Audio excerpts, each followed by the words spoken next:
The Philadelphia Eagles played the New York Giants this weekend. The Eagles are 3-2, looking to advance to 4-2, and are just half a game back of the Washington Commanders. Now, what does Philly need to do to beat the Giants this weekend?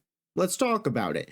And generally, my answer for this game, for the Browns game, for the game versus Jacksonville, and even the game versus Cincinnati coming up next week is going to be the same. I made a full video talking about this on the channel where I said this month stretch, Philly should go at minimum 3-1, but 4-0 would be very nice. This is the easiest stretch of games that the Eagles will play all season. Now, they took care of business versus Cleveland. We had a field goal block return for a touchdown scare, and the game final score ended up being closer than it was.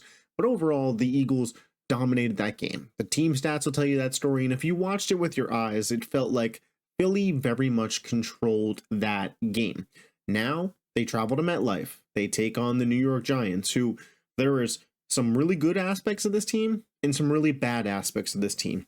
I expect the Eagles' defense to be able to hold ground on the New York Giants because their offense has been pretty bad. Now, they do get Malik Neighbors back, who he is a, chore to guard, and they will look better than they have in the past couple weeks. But with Daniel Jones at quarterback and no real consistent run game, the Philadelphia Eagles defense should look pretty solid. And to their credit, off of the bye against an offense that was spiraling, they didn't give up a single offensive touchdown. So the defense did come out of the bye week and has performed fairly well. We saw Cooper DeJean at nickel. I thought he was really good. He had that touchdown-saving tackle. The defensive line, they got a lot of pressure on Watson. Now, to be fair, a lot of teams have gotten a lot of pressure on Watson. So how much do you read into that? Probably not a lot. But it's not like Daniel Jones is this amazing quarterback behind an amazing offensive line. Left tackle Andrew Thomas for the Giants, star tackle, out for the season. So again, this is a team where in this matchup, I expect the Eagles defense to do their part and look good in this game. Do the Eagles have a top 10 defense in the NFL? Hell no. But do they have a defense with some players that can make plays and should be able to step up versus the Giants? Yeah, I do believe so. And offensively, the game plan should be fairly simple, right? Get the ball to Saquon, control the clock, win this game by double digits. And obviously, things aren't as simple as I just said it there. I would love if the Eagles could finally score some first quarter frickin' points, because they are the only team in the NFL. Mind you, we are in week 7 here. Week 7. Week 7. And the Eagles did have a bye week. But still, through 5 games, this team hasn't scored a single point in the first quarter. It's unacceptable. The team has gotten off to slow starts. It's unacceptable. When you have this much offensive talent and you are scripting plays, you should have successful drives to open games in the first quarter at some point. And what I'm going to call for Kellen Moore, Nick Sirianni, who's ever really controlling the offensive play calls here, maybe Jalen Hurts even takes it upon himself to call an audible. I would like A.J. Brown to have a catch on a slant or a drag route. I would like Devonta Smith to have a catch on a slant or a drag route, and I would like Saquon Barkley to have 3 to 5 carries minimum in the first quarter. Get the ball to your weapons early on and get them in rhythm. You have a Pro Bowl weapons core around Jalen Hurts, and now Dallas Goedert probably not playing in this game. But still, Saquon Barkley, A.J. Brown, Devonta Smith, one of the 10 best offensive lines, I'll be generous, in the NFL. There is no excuse to not get your playmakers the ball early, especially when you consider what's on the other side of the ball.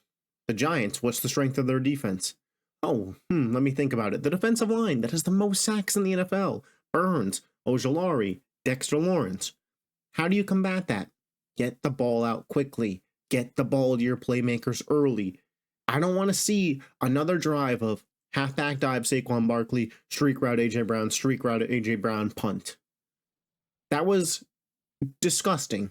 That was the game plan going in to the opening drive versus Cleveland. The fact that they ran 2 streak routes to A.J. Brown, disgusting. You got to get the weapons the ball. You got to get them the ball in space. and you got to give them an opportunity to capitalize on that.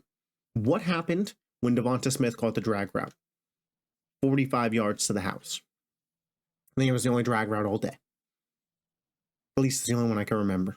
That resulted in a catch. The middle of the field is your friend, Philly.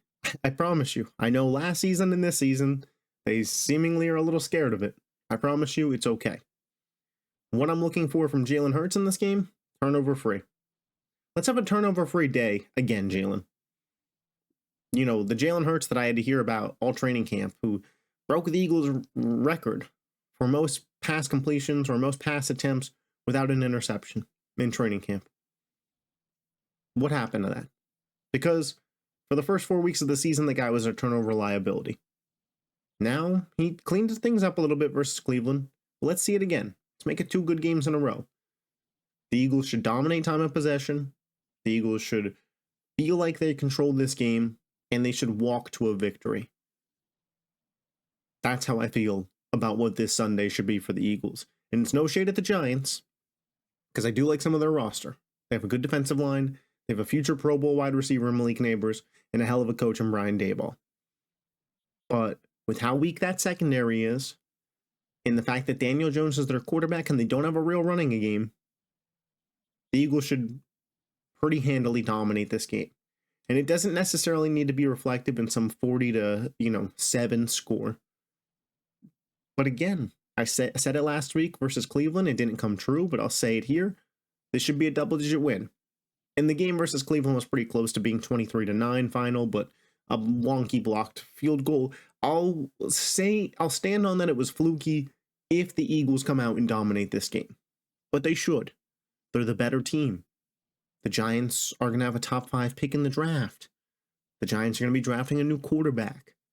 These are the type of teams that you should get healthy on and get big wins against. The Eagles have the talent to compete for a Super Bowl. Are they a Super Bowl caliber team at this exact moment? No. But, like Jason Kelce said, you go back to the Chiefs last year, and people were worried that they might miss the playoffs at this point in the season. So it's not just how you start, it's how you finish, and you can get hot at the right time. But this is a part of the schedule and a part of the season that Philly needs to get healthy. A week removed from a bye, you're playing a team with Daniel Jones as their quarterback.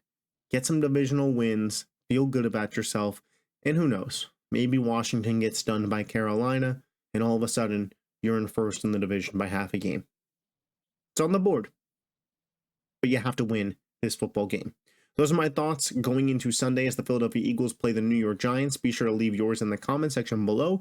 I appreciate you all. I will catch you next time. If you love the Philadelphia Eagles, hit that subscribe button. Peace.